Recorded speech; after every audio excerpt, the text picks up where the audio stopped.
All In Sports Network. We love sports. All right, everybody, welcome in to All In Mizzou, Mizzou Every Day with Rogue Media, All In Sports. My name's Davis Wilson. I'm the host of this show you're watching or listening to now. Welcome in. Happy, what are we on here? We're on Thursday, September 18th. Happy Thursday. Missouri is 3-0 so far this season. And things are about to get serious. The Tigers open SEC play in Columbia, Missouri on Saturday night at 6 o'clock Central Time, I want to say. Let me check. I think it's 6 Central. Yes, 6 o'clock Central at Furrow Field on, I believe, ESPN. I believe they've got a primetime slot here as they match up with South Carolina. And this is an interesting matchup because 1 week ago, South Carolina was the 11th best team in the country, according to the AP poll of voters. 11th best team in the country. They started the year as the 13th best team in the country. They beat Virginia Tech, which at the time was a decent-looking win, 24-11. Virginia Tech had some expectations. Now, obviously, that win doesn't look all that great. Virginia Tech is 0-3, and they fired their head coach 3 games into the season. Then they beat South Carolina State. At this point, after the Virginia Tech game, they move up to number 10. They play South Carolina State, and they win 38-10. Feels pretty decent, but the offense struggles. I want to say they got 2 special teams touchdowns in that game, which means the offense really didn't have to do all that much in the win against South Carolina State. And then they host Vanderbilt in South Carolina's SEC opener. They're 11th in the country. It's looking like, okay, this matchup with Missouri is going to be a top 25 deal, maybe a top 20 deal, depending on where voters put Missouri. Missouri ends up not being in the top 20, but nonetheless, this is like a top 20 SEC matchup. It looks like it, at least. As long as LaNorris Sellers and South Carolina can take care of business at home against Vanderbilt. And Vanderbilt went in there to Columbia, South Carolina, and beat the hell out of the Gamecocks. 31-7. South Carolina looked bad. I think South Carolina really hasn't looked good all year, but they were winning, and your expectation is, I mean, you've got a Heisman. I would say when the season started, LaNorris Sellers is a Heisman, not just a candidate, a favorite. He's one of the favorites to win the Heisman.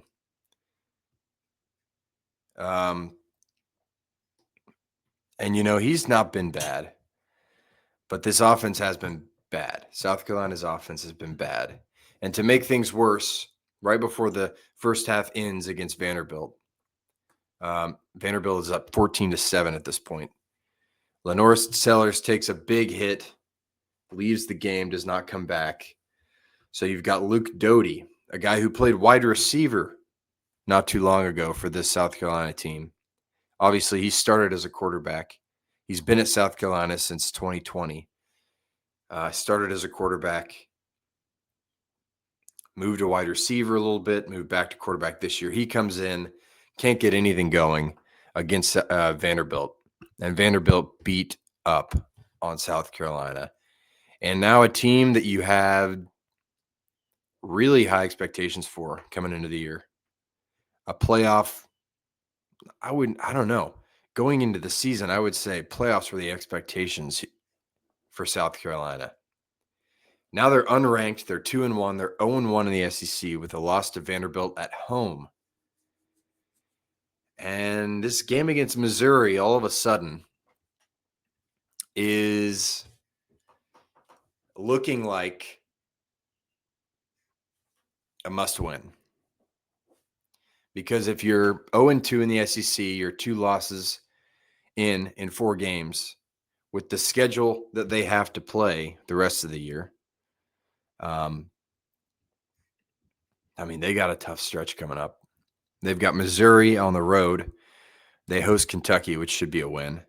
And then they've got LSU on the road. They host Oklahoma, Alabama, go to Ole Miss, host A&M, play Coastal Carolina, play Clemson. That is a tough schedule.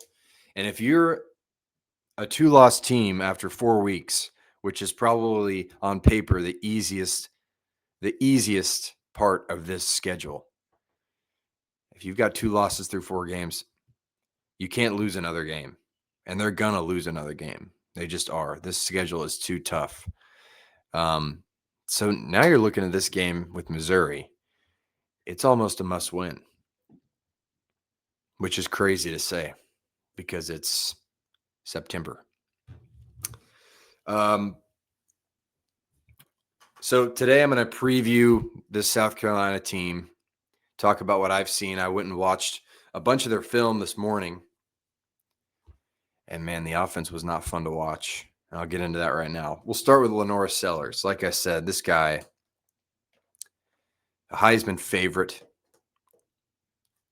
He finished last year really strong for South Carolina. He threw it all over the yard when Missouri came to visit South Carolina. I was at that game, and that was one that Missouri almost had. They took the lead late on a Brady Cook to Luther Burden touchdown down the left sideline. Burden caught it with one hand, got into the end zone for a score. Missouri was up by 3 with less than a minute, and LaNorris drives down the field, leads a touchdown scoring drive, beats Missouri, dashes the Missouri playoff hopes. And I know that one hurt Drinkwitz. I know that hurt Eli Drinkwitz. I know that hurt the team. I know that is one they look back on as one they let get away. And one that not potentially, in my opinion, certainly prevented them from being a college football playoff team. So there's something there. There's a certain level of get back that Missouri's going to have going into this one.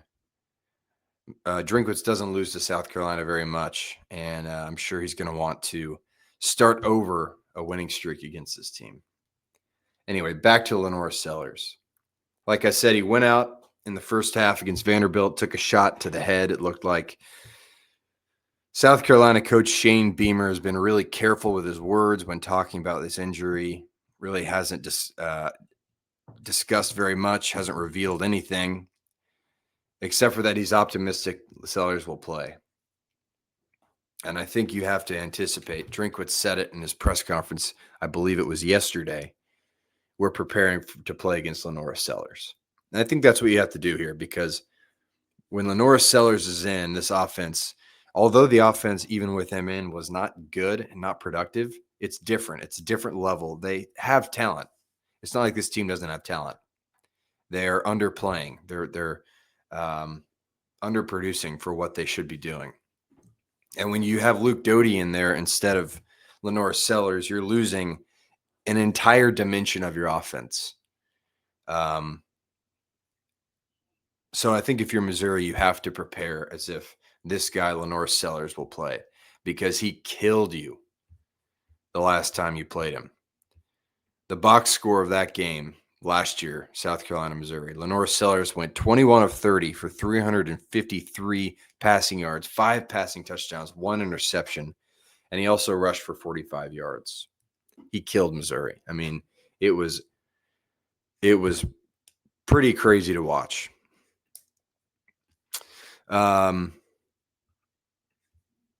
So you got to get ready for this guy. You got to act like he's going to play. This year, even when he's healthy, like I said, he hasn't been the same guy he was the last 6 or so games of South Carolina's season last year. South Carolina finished the year winning 6 straight regular season games.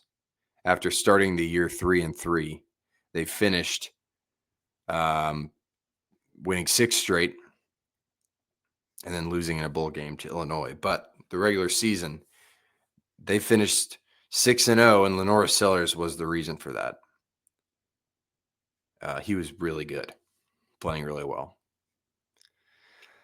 This year, though, he's only got 431 passing yards through 2.5 games, two touchdowns, and interception. He's been sacked 7 times, only run for 45 yards on 24 attempts and 1 touchdown.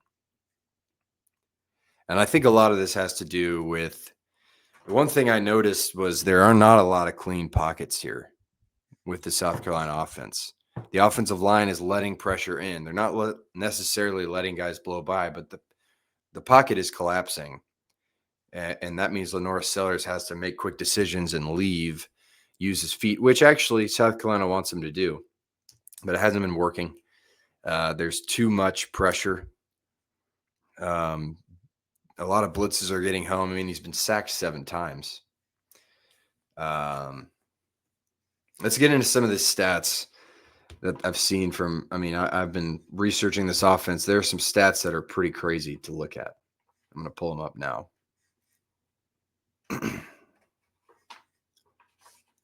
Right now, they're second to last in SEC scoring offense. They're averaging just 23 points per game. They're dead last in the SEC in total offense, averaging 303 yards per game. And by the way, they're last in that category by 42 yards per game. It's not even close. They're dead last in rushing offense, allowing 110 rushing yards per game. Rushing for 110 yards per game. They're third to last in passing offense, throwing for just 193 yards per game. I've got more. This is crazy. I mean, this was an offense that you had hopes for. I mean, you got a talented group, at least on paper, a very talented group at wide receiver. You got a Heisman favorite. You've got a guy in Rachel, the running back. What's his name? Golly. Rasul Faison. That's right. From Utah State. Ran for 1,100 yards last year. They got him in the transfer portal. This is an offense that's supposed to be really good. They're also dead last in sacks allowed. I just talked about the offense and offensive line, how they're not really helping their quarterback out. They've allowed 8 sacks. That's the last in the SEC. They're dead last in first downs. They've only picked up 52 first downs. They're second to last in the conference in tackles for loss allowed with 20. And this Missouri defense, I don't have the stats on it, but watching their stuff, watching their games, that's a defense that does pretty well in the tackles for loss category. So that's something to watch. They are second to last in the SEC in third down rate. They convert just 30.5% of the time. And actually, they're really bad in the country. I was looking at this. They're one of the worst teams in the country, like bottom 15 in the whole country in third down rate. And they're second to last in the SEC in red zone rate. And something to remember here is it's not like they are playing anyone really that great. I mean, Vanderbilt is good. I am in on Vanderbilt. I'm in on that defense. But outside of that, they have Virginia Tech, who was supposed to be decent. But like I said, they're 0-3. They fired their coach. That defense, Virginia Tech's defense. So South Carolina played Virginia Tech week 1. Scored 24 points. It's 24 to 11. After that, Virginia Tech played Vanderbilt and allowed 44 points. After that, Virginia Tech played Old Dominion. The Old Dominion Monarchs out of the Sun Belt, and allowed 45 points. Virginia Tech allowed 45 points, and South Carolina scored only 24 of those points. Only two touchdowns on offense. One of those touchdowns against Virginia Tech was a punt return, which, by the way, right now is the best part of this team. They've scored 3 times on punt returns, which is more than the rest of the SEC combined. 3 times in 3 games. That's something to watch. But like I said, this Virginia Tech team that they scored just 2 touchdowns on, not good. Not good at all. Okay, and then they go play South Carolina. They go play South Carolina State. They score, it's 38-10, but 2 of those are punt return touchdowns. So really they score what, 24 points against an FCS opponent? And then of course Vanderbilt, you score 1 touchdown. So this is not good.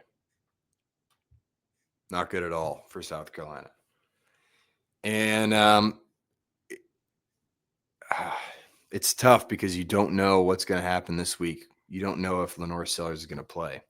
But either way, I mean, it doesn't seem great.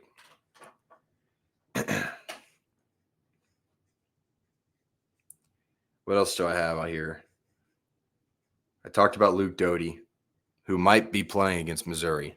This is a guy that's been in the South Carolina system since 2020. He actually started against Missouri in 2020, Drinkwood's first year, and threw for 130 yards and a pick. I talked about Faison, the running back from Utah State. He actually rushed pretty well against Vanderbilt, especially in the first half, on the first drive even. It was probably the best looking drive of South Carolina's season. It ends in a touchdown. Faison runs it in. That was the only time they scored all game. And I'll talk about what was working on that drive, because that drive, it was evident that at least you have talent here and at least it can look good for South Carolina on offense. And then wide receiver is a position I've been really unimpressed by watching tape. And they've got some talent there. They've got Nick Harbor, a 5-star recruit in 2023. Caught for 376 yards last year.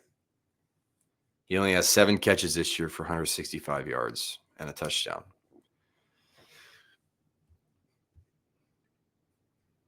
I mean, for your 5-star recruit, I think you expect a little bit more. And then you have Donovan Murph, who reclassified from the 2026 class to this year's class. He was a 4-star recruit. He's got 5 catches for 94 yards this year. Here's another thing I noticed. The offensive numbers might look even worse if they don't get a couple of these big plays. Like Jordan Dingle was pretty good against their tight end, was pretty good against Vanderbilt. Nick Harbor went 4 for 66. So, I mean, some of these big plays are helping this South Carolina offense look better than it really even is. Before I talk about South Carolina's defense, I want to keep talking about their offense, because it's something that, especially because, and I'm going to operate as if, just like Missouri, I'm going to operate as if LaNorris Sellers is going to play. But so the first drive against Vanderbilt last week, South Carolina looks good. They're running the ball really well. They're running play actions. LaNorris Sellers is making good throws. They have a couple design like power runs. The offensive line was run blocking really well. I mean, what South Carolina does, and they have a new offensive coordinator in Mike Shula, who's he's been a coach everywhere. He's been in the NFL. He's coached college. Last year, he was an analyst for South Carolina, so he's familiar. The players are familiar with him, but it's his offense now, his alone. So what they're doing, they're running a lot of misdirection runs, which are working really well for them, at least in that first drive. I don't know if they are good enough on the offensive line to just run the power runs like your inside zones or your just like HB draws. I don't know if that, just straight up the middle. That those haven't been working. But when you do some misdirection, which they're really good at, based on what I've seen, that's their strength in the run game. Is these counter runs, this misdirection runs where you have, guards pulling over and leading the way. And he even sometimes sends the wide receiver in motion to come be a backside blocker for the misdirections. So that was working really well against Vanderbilt. And another thing that does is he likes to have like a two-man backfield. So LaNorris, Sellers, and then two running backs, sometimes even three.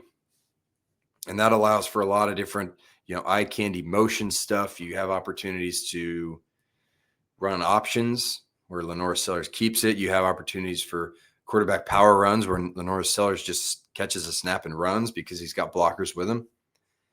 It also allows for triple option, which Mike Shula runs. Like I saw a bunch of triple option, even with Luke Doty in the game in the second half against Vanderbilt, they were running triple option. It's a part of their offense that they want to run. And with Sellers in there, it's even more dangerous. But really, the run game looked really good in that first drive. Like I said, misdirection. The offensive line is pulling. They're coming across. They're making good blocks. They're creating big holes. Vanderbilt doesn't have an answer. And just like that, it's 7-7 at this point. And then it gets a lot worse from there. It doesn't. They actually drive down the field. Sellers makes some throws, and then he throws a pick in the red zone. And I'm not even sure South Carolina gets back into the red zone for the rest of the game. I mean, it was a struggle. Vanderbilt dominated. And Sellers obviously left. Did not play in the second half.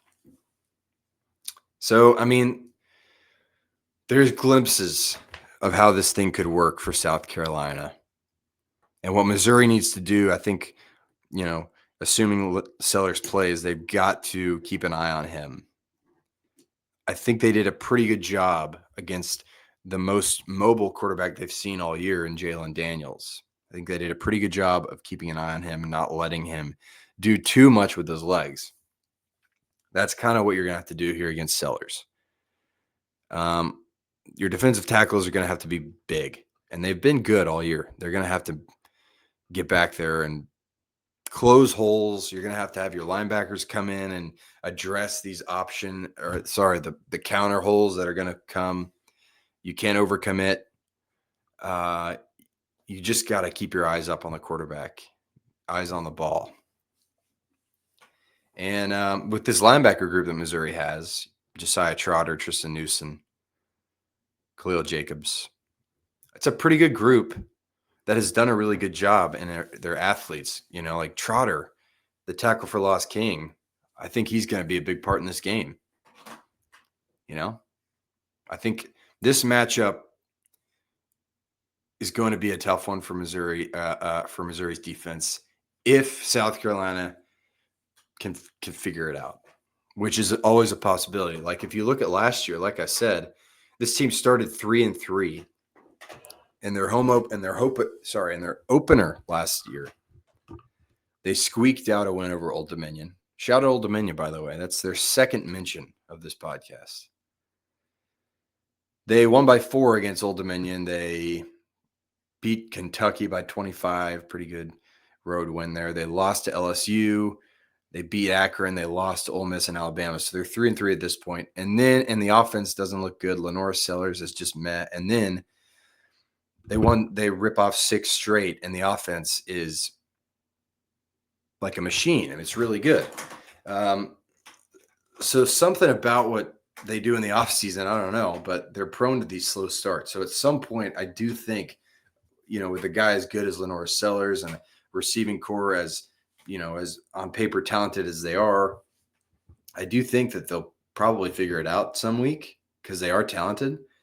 And I think Missouri's job this week is to make sure that they don't figure it out this week and they keep them down.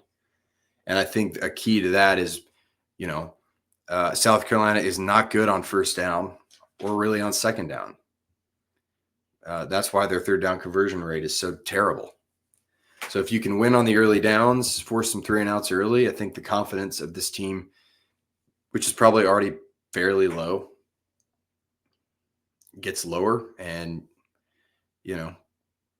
I think Missouri's defense has to come out and make a statement quickly.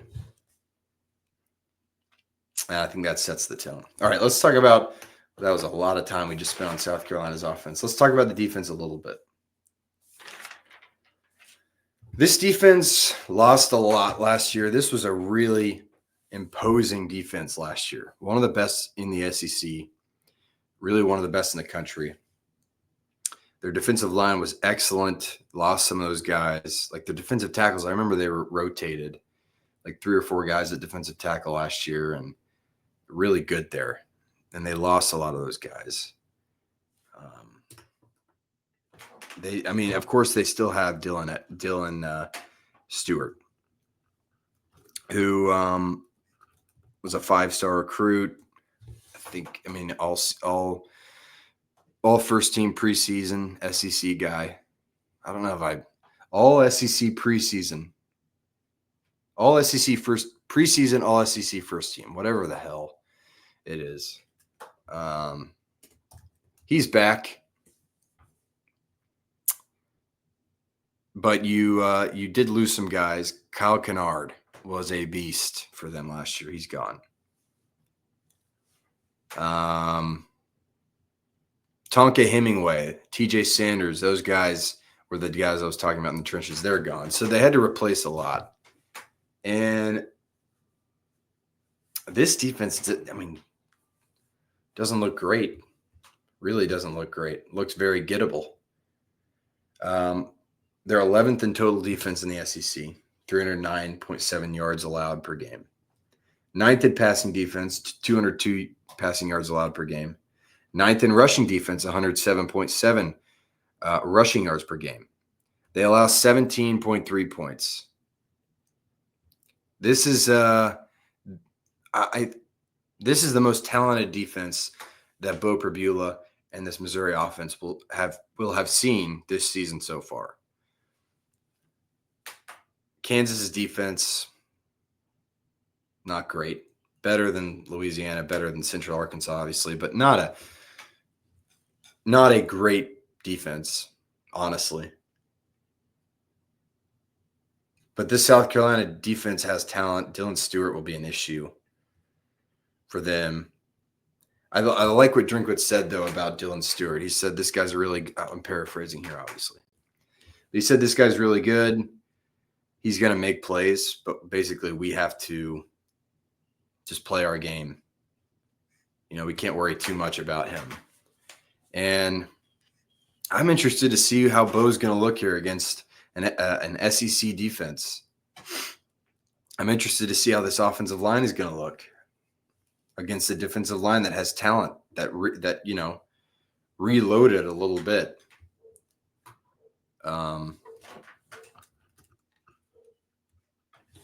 So, we'll see here. This defense for South Carolina doesn't grade super well in PFF.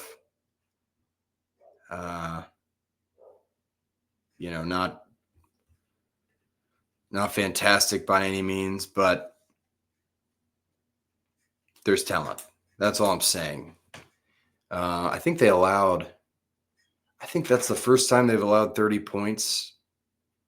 I can't remember where this stat is. I'm sorry. But they hadn't allowed 30 points in a long time until Vanderbilt came to town and kicked their ass. And Vanderbilt scored 17 points in the second half. Right? Yeah. 17 in the second half.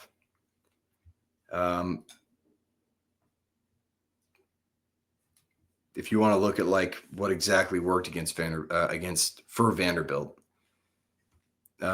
they threw the ball wasn't prolific. Podby is a good player, decision maker. He only threw for 177 yards. They ran the ball well. They had 146 rushing yards. But I don't know. I think this is the test here for Missouri, in my opinion. This is the test.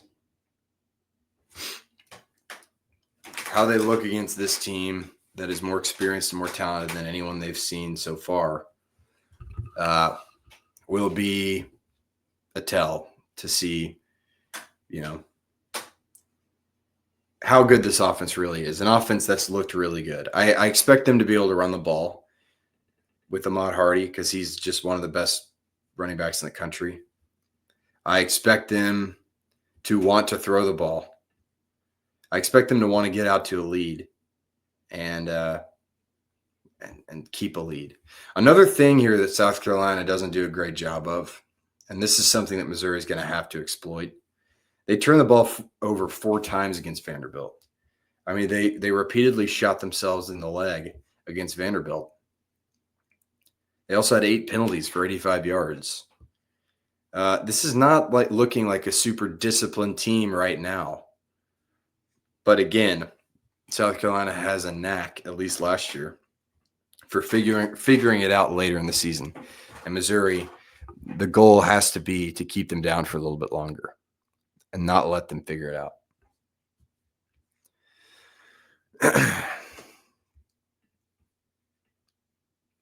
Here's a cool stat. I'm almost done here. Here's a cool stat for Missouri fans. SEC schools with 30 or more wins at home since 2020. There's 3. Georgia, Alabama, and Missouri. Just the Blue Bloods. So I think, if you can get out to a lead here, if your defense can impose itself early and put South Carolina in a hole, I really, really like your chances. I think those are the keys. Turn South Carolina over. Do not turn the ball over yourself. Whoever's back there at quarterback, make them uncomfortable. Get some pressure. These Missouri defensive ends have been really good. If you want to hear more about that, go watch yesterday's episode. I talked about Missouri's defense against Louisiana. But, this is it. You're starting SEC play. This is it. I don't really care how South Carolina has looked so far. I don't care that they haven't looked great. This is, technically it's a trophy game. It's a rivalry game. You have it's the Mayor's Cup. Drinkwitz, I think, won 4 in a row and then lost last year. So he wants that thing back. He wants the Mayor's Cup back. And a night game at Faroe. Last time that happened, anyone know? I think it was I'm trying to think, actually. Oh, Oklahoma. It was Oklahoma last year. Missouri won on that strip sack. Time before that, I think it was Tennessee, where Cody Schrader rushed for 200-something yards. The time before that, I don't know. I feel like Missouri hasn't had that many night home games. Oh, maybe it was Georgia, where Missouri almost beat Georgia. Anyway, I'm excited. I think I think Missouri is probably still a little bit underrated based on how they've played so far. This is an opportunity to make a statement here. Regardless of how good you think South Carolina is, they have talent. And this is the best test for Missouri so far. We'll see if LaNorris Sellers plays. That's going to be really interesting to watch as the week goes on. But, it's SEC play, man. This is it. This is when it really, really, really matters right now.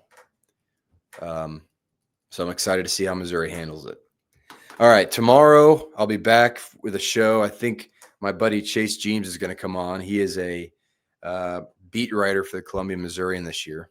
I think I'll have him on at some point tomorrow. We're just going to talk about the team and kind of like I did with Adam Busak last week, just a general kind of temperature check with him. And then Saturday, obviously, 6:00 is the game. and I'll be back on Monday to talk about it. And we'll see how this thing goes. Missouri, I think, plays 6 straight at home, and then they go on the road a lot to end the year. So picking up these home wins is important. This is a big one, a big one. And Missouri's favored. I mean, at one point it was 13.5. I think that was under the belief that LaNorris Sellers would not play. I think maybe now it's like a touchdown. Either way, I think Missouri will be favored with Sellers or not. So you got to go prove it now. This is it. They've looked good so far, but here's a test for you. Let's see how they handle it. All right. Thank you for tuning in. This was kind of a all over the place episode, but it's fun to kind of learn about these teams you're playing. I'm going to try to do a more organized job next week against UMass. Guess I'll really get to study some UMass film next week, but I'm going to try to get these to be more organized and have a really good idea about what these teams like to do. So keep coming back. I'll get better as the year goes on. I appreciate everybody for joining me. Thank you to Rogue Media. This is All in Mizzou. My name is Davis Wilson. Happy Thursday. All in Sports Network. We love sports.